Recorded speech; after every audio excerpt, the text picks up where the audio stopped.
In today's video, I'll show you on how you can combine and merge multiple STL files for 3D printing in Cura using Autodesk Meshmixer.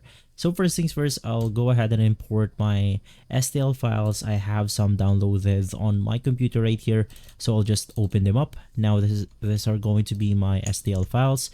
I'll select maybe 2 of the files that I have ready right here. And from there, to simply combine them together, it is extremely simple.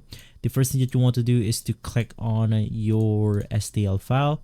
And from here, you want to make sure to basically align them together. Just click on edit. And in here, you want to click on transform. And then you want to make sure that your models align to each other, maybe like this one.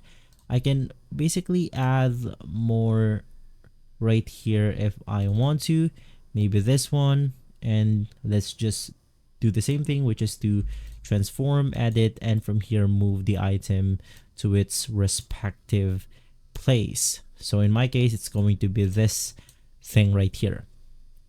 Now to combine them all together for 3D printing, you want to make sure to select your objects. I want to combine all of them together. And in here, this window will show up. You want to click on the combine button and basically it will turn this into a single object. So let's just do that again. I'll import 2 of my objects right here, which are going to be the top STL and the base right here.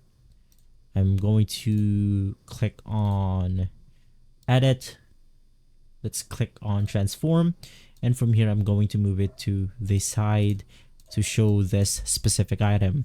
And from here, I'll combine both of this item together, click on the combine button, and from there, once again, you're good to go.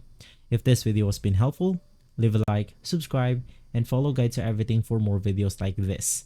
Thanks for watching.